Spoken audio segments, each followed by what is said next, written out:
Hello and welcome to the second installment of the Fire and Steel Oktoberfest special. Today we're going to be looking at a recipe for a indicatively German and Bavarian item. We're going to be making homemade soft pretzels. I was a little unsure of this. I spent all day making pretzels yesterday, and it is actually insanely simple. I was shocked at how easy it was. So it only requires a few ingredients. Got the nice overhead camera today, so we can kind of get a bird's eye view as I make the dough. I'm not going to be using an electric mixer because I know a lot of people don't have one. I actually don't have one myself, and what I like the most about this is even having to knead the dough by hand, it's really simple. So first, to start off, right here we have 3 cups of lukewarm water. Oh, and let me start by saying this is a double batch because I'm going to make 2 different styles of pretzels, and I wanted to have enough dough for that. You can very easily cut this batch in half, cut all the numbers in half, and it makes a really nice size ball of dough that makes about 8 moderately sized pretzels, so it's perfect for, you know, just a handful of people. So if this seems like a lot, it's because it is. So we're going to start. This is 3 cups of lukewarm water. The next ingredient is going to be active dry yeast, not instant yeast. Use active dry. You want 1 tablespoon, 1 teaspoon, and 1/2 teaspoon. I'm not prepared. Nothing is clean. There's the whisk. Can't find my whisk. Fuck it. After you've added the yeast, just give it a quick stir together. Try to break up any big chunks. It's gonna wanna. It has a tendency to. Excuse you. It has a tendency to clump like this. That's not too bad. Don't worry about like mixing it completely smooth. Just you want to get all the little granules wet so that it starts to kind of activate and come back to life. So we're going to set that off to the side for a moment. And next, we have in this bowl 2 tablespoons of butter, 2 teaspoons of salt, and 4 teaspoons of organic raw honey. We're going to take this and put it in the microwave for about 30 seconds, just until the butter and the honey melt. So, everything's melted. It was more like 40 seconds. Go ahead and get your BAB, big ass bowl. Dump everything in. We're going to go ahead and add that into the bowl with the sugar mixture, or well, rather the honey mixture. Give it a quick stir.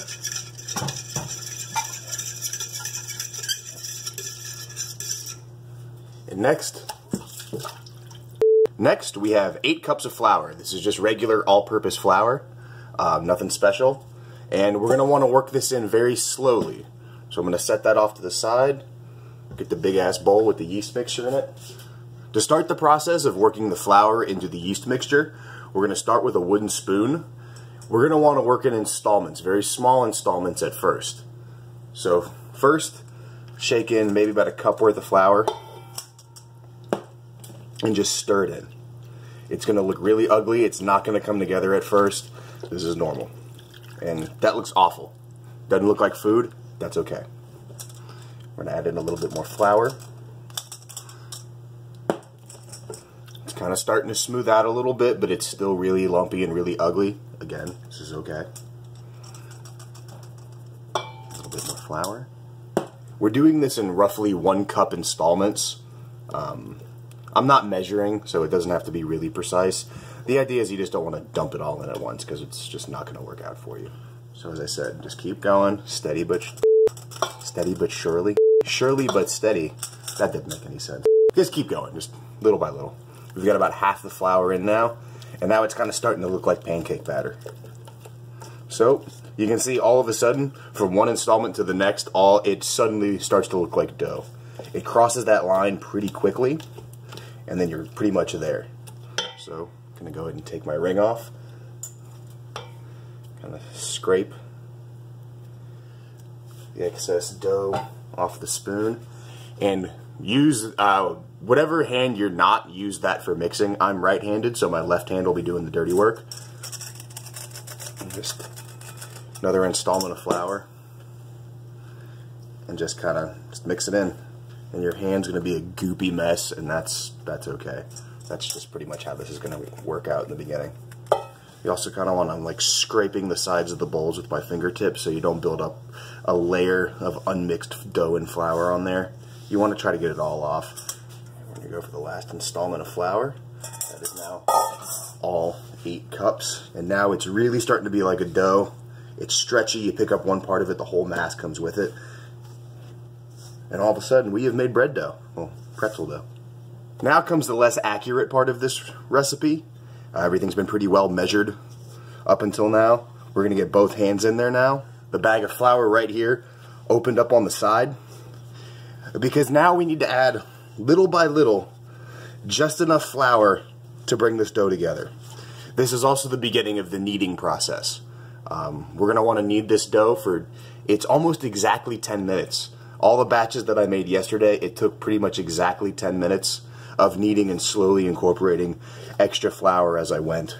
And after 10 minutes, everything was perfect. So I'm going to put my money where my mouth is and set a timer. We have a 10-minute timer going, and we're just going to knead the dough. So it's still really sticky. As you can see, you grab it and it just kind of sticks, so that definitely means we need some more flour. And I do it one handful at a time. Just one handful, sprinkle it over the top, and then just kind of fold the dough over. Just kind of fold the mass onto itself and push down. And this is pretty much what we're going to do for the next 10 minutes. So that first handful of flour is fully incorporated, and you can see the dough's back to being sticky. It's not as sticky as it was, but it's still, I like to just kind of punch in, and you see knuckles still come out dirty. That'll be the oven preheated to 400 degrees. Probably should have mentioned that in the beginning. It's fine. So it's still sticky, so another handful of flour. And more of the same, just kind of fold and punch, fold and punch, fold and punch. So that's handful of flour number 3. Maybe I'll put a counter at the bottom. Another good sign you're getting close to having enough flour in there is your hands will miraculously be kind of clean. I haven't washed my hands at all.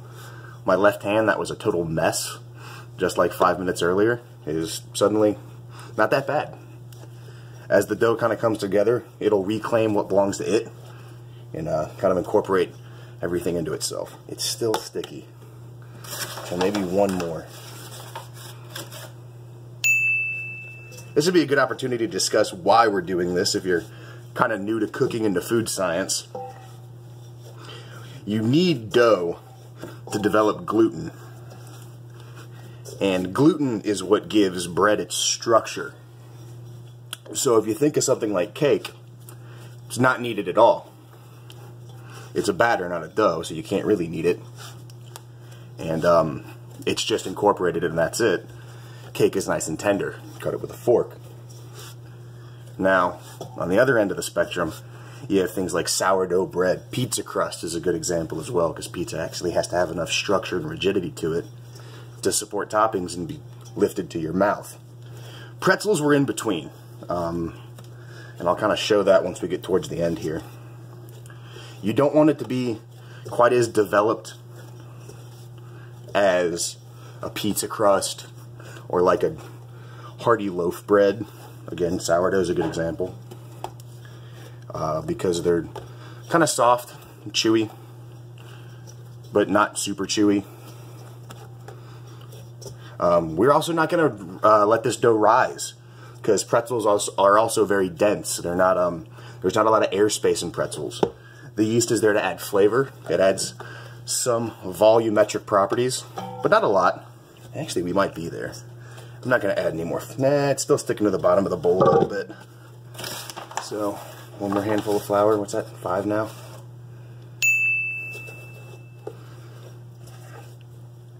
So, what was I saying? Oh yeah.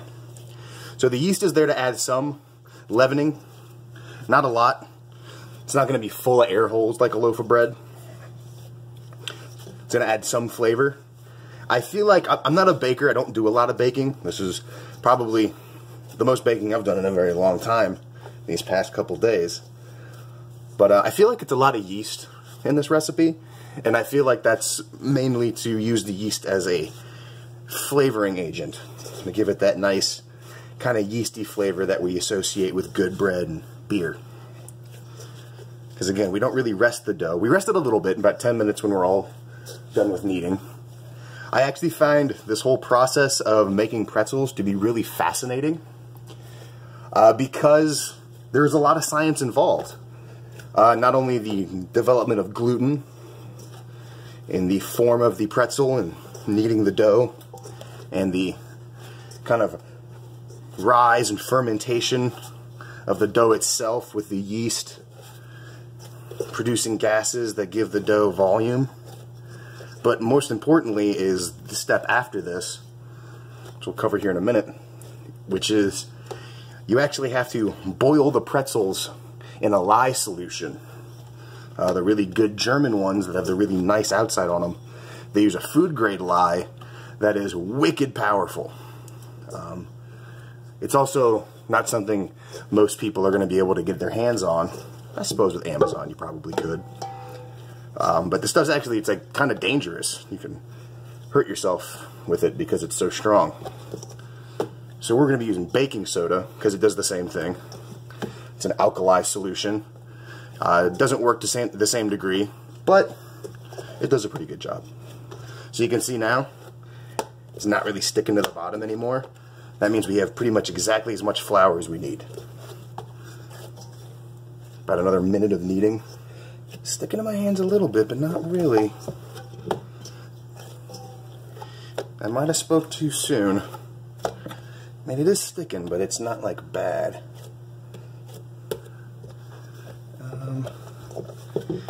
I'm going to do one more handful of flour just for good measure. But again, this part, the amount of flour that you add during the kneading process, at least for me, for this recipe, it's not really an accurate measurement.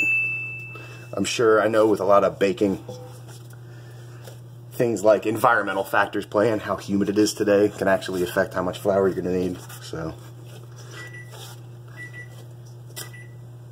and that is 10 minutes. So let's see if we're there. What I'm going to do is pull off a chunk, roll it into a circle, kind of flatten it into a disc, and then kind of walk it out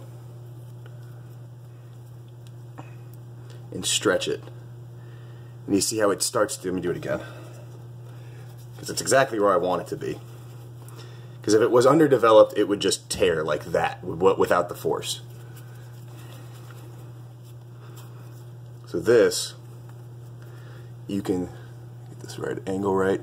You can kind of start to stretch it thin, almost translucent, and it starts to become a little see-through before it tears. When you're doing pizza dough or good loaf bread, you actually want to be able to stretch it all the way to the point where you can see through it. They call it window painting, I believe. And that means that the gluten's really strong, the dough has a lot of structure and strength, so it can actually deal with that stretching process. So now, what we're going to do is kind of gather the dough up, and then you want to roll it backwards into itself. Kind of create one of them, kind of looks like the egg from Aliens, and then turn it over and just drop it in. So this is a damp paper towel, wrung out very well. You don't want it to be wet, you just want it to be damp, so the top of the dough doesn't dry out while it sits. We're going to let this sit for 10 minutes. So here in this pot is our alkali solution. It's not yet brought up to temperature, so it's still undissolved. This is 10 cups of water and 1 cup of baking soda. So you're going to put this over medium-high heat, and you want to bring it to a boil. This is important. I'm going to do one pretzel. I'm going to bake it without boiling it, just so you can see the difference that it makes.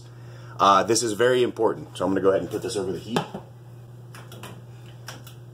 If you don't boil the pretzels in this alkali solution, they won't turn that nice brown color. They won't get that caramelization on the outside. And again, quick food science, that's due to the Maillard reaction that occurs when the pretzels cook. The Maillard reaction is a reaction between proteins and sugars that makes pretty much any food that browns brown. It's what makes steak sear, it's what makes the outside of bread brown, it's what makes pancakes brown.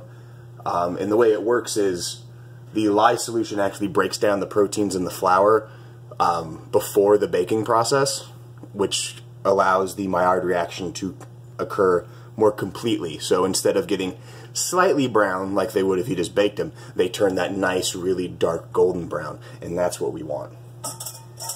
It also, the boiling also seems to impart a kind of flavor that's very indicative and unique to pretzels. I don't know what that's about. I don't know if it's the lye solution kind of lends itself to the pretzels or how that works, but it just, yeah, if you skip this step, you're not going to be making pretzels. You're going to be making twisty bread. And not very good bread either. So definitely do not skip the lye boil, or the, well, baking soda boil.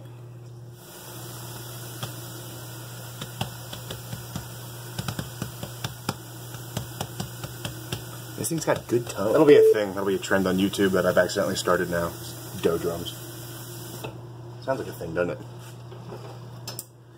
Alright, so to continue the inaccuracy, we're just going to take this big wad of dough and just kind of cut it in half. If you have a dough blade, that's awesome.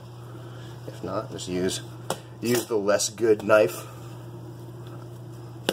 Especially if you're on a granite counter like I am. So split them in half. Kind of give it a quick roll around. Kind of like do the Diamond Dallas Page thing if you're old enough to know what I'm talking about. If not, just kind of go like that. And then you want to just kind of rotate.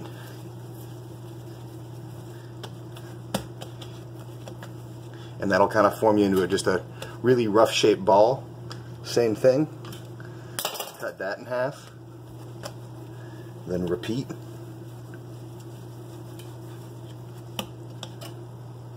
Cut that in half.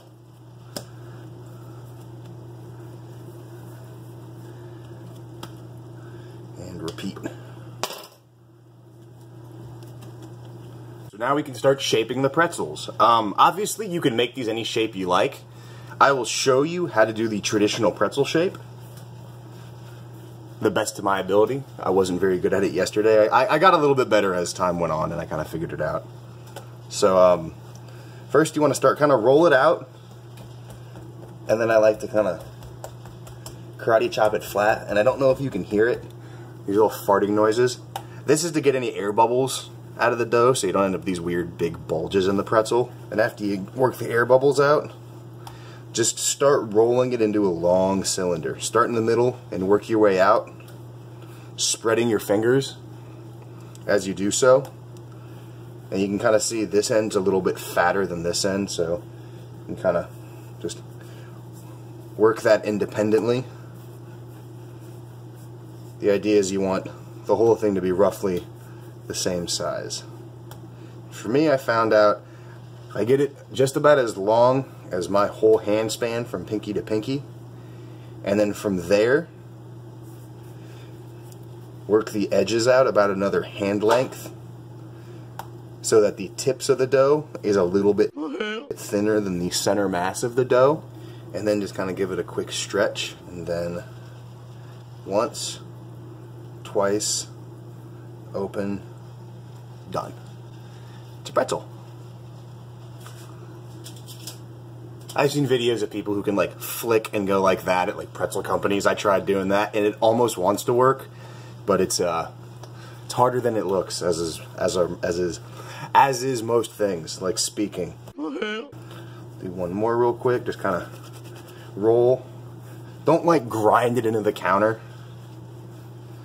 Like, don't lean into it, just put as much pressure as your fingers kind of can. And again, you'll figure out what length and what metric. Again, for me, it's about pinky to pinky. And then roll the tips a little thinner. Give it a stretch. Once, twice, pretzel. This is the second style of pretzel that I made yesterday. I actually like these better. I think they're easy. They're easier to make for sure. I think they're easier to eat. And I'm actually, yesterday I made them quite long. It's going to be 2 braids. Just kind of, I'll show you. I made them kind of long, like just like you would eat, like if you're eating a snack. I'm actually going to try to use these as hot dog buns. Now I want it a little bit longer, so see, it's maybe 2 inches past my hand span. And your hands are going to be a different size than mine, so maybe not the best way to measure. Then just kind of really roughly cut it in half. Leave the two halves next to each other. And then just kind of twist them together. And actually, I think I'm going to start that over. Because I want this to be a sausage bun, and that's a little too long and a little too narrow. But that was exactly how I made them yesterday. And they turn out really nice. They're easy to bake because they fit nicely on the sheet pan. They're really easy to make.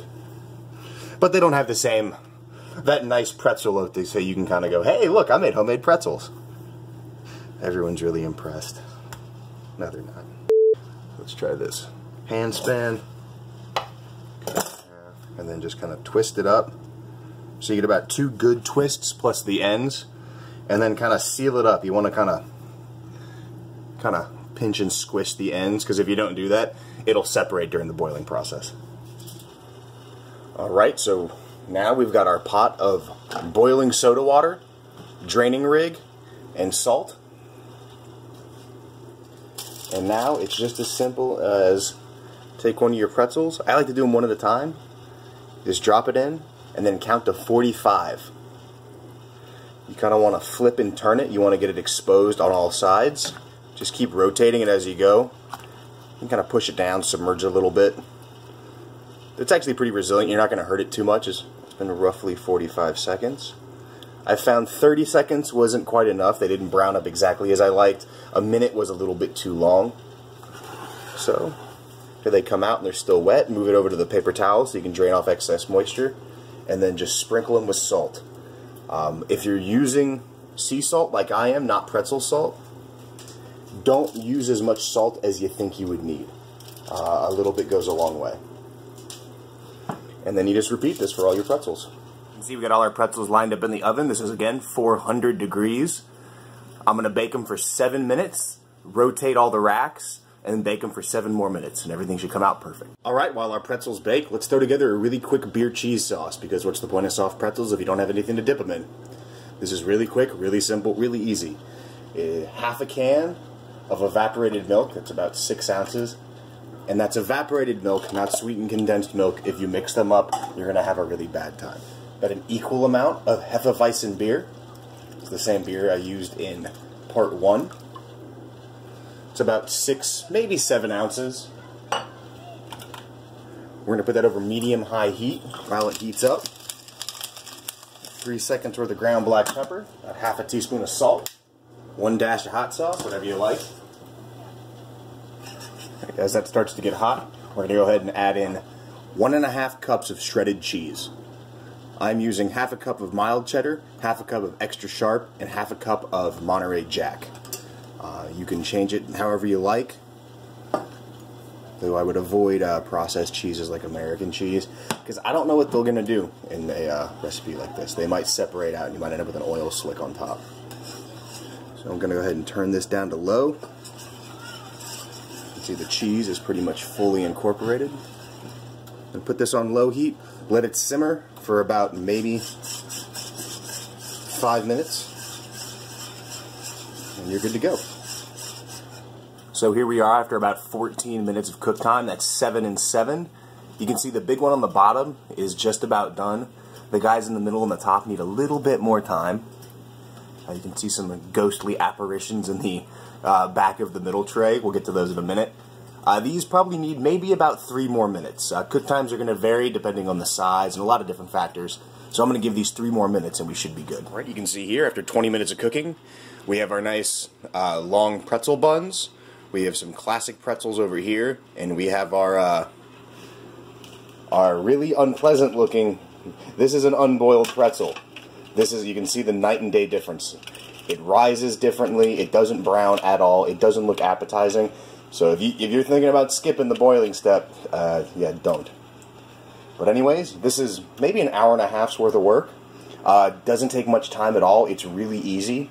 It's a little labor intensive in that there's a lot of different steps.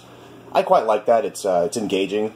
It's a fun way to spend an afternoon. Would definitely be a good activity for more than one person if you had some friends, maybe especially little kids. But here are the fruits of our labors. We have our beer cheese sauce right there. Our nice big jumbo soft pretzel here. I actually like mine with a little spicy mustard. Got a few pickles on the side. and you're ready to snack like you're in Munich. Ja, wir versaufen unsere Oma ihr Kleinhäuschen, Kleinhäuschen, Kleinhäuschen.